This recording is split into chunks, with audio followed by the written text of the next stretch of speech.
here's a good example I have about myself and Jeff. We came back, and the very first time we wrestled, I was 18 years old. I wrestled Nikolai Volkov on live TV, which was so much pressure because Tony Gurria, literally, he was our agent producer, and he said, I got to tell you this right now. He said, listen, Hardy, I know you've never been here. He said, but if you go out there and if you mess up this match, it's on live TV. He said, there's no redoing it. He said, you'll never come back again.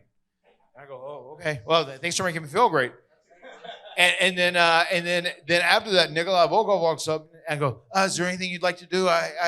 I'm very happy to do whatever you want to do. I'd love to take a big bump for you, whatever you would like. And he said, oh, don't worry about it. He said, I'll just call it out there. He said, don't worry about it. He said, I mess up every single match, so don't worry about it. And I was like, oh, my God, I'm done.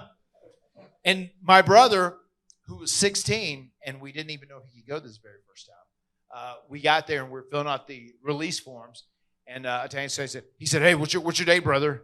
And he said, what's your birthday, brother? He said, well, it's August the 31st, 1977. He said, now it's August the 31st, 1975. You write that down. You write that down. You write that down.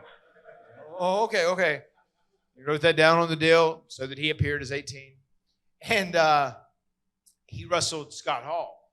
And he wasn't supposed to in the beginning.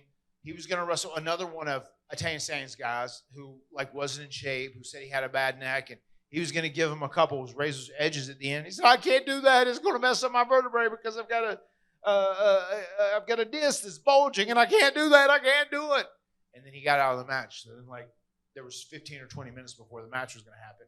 And then they said, hey, get this guy. He can take flips. He can take all those bumps. If you need him to take 2, he can take 5. Give him this guy. And it was my brother. And I see my brother, and he's wearing white tights, and he's real pale and white and a little nervous.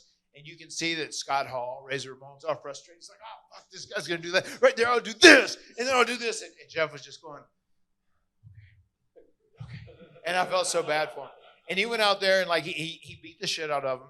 And he did a thing where he turned him upside down, where, he had him on his shoulder like a reverse power slam, and took him and drove him into the turnbuckle. And his knee hit the pole, and it hurt Jeff's knee. And he felt bad about it whenever he did it. And he came back and he said, look, I know it was rough with you. I'm sorry. I had a long day. I was very frustrated. I'm so sorry about that. But thank you. You were great, and you did a great job for me. And then I'll never forget the clique. They were all hanging there, and they were talking about it a little bit. They're like, Jesus, Razor. He says, you're going to kill this kid? What are you trying to do? And they're making fun of him. And then I remember X-Spot looks at me. He says, yeah. He says, look at his haircut. My brother used to have a haircut like Vanilla Ice. He said, look at his hair. And he looks just like Vanilla Ice. Like, bum, bum, bum, bum, bum, bum, bum, bum, bum, bum, bum, bum, bum, bum, bum, bum, bum. And he said, oh, he kind of does, yeah. And they said, oh, that's cool, Ice. And then those guys, when we talked to them after that, and those guys were always cool with us. Every time we'd see them, go, hey, how's it going? And they always knew us as the Hardy Boyz. And that's kind of how we got that name.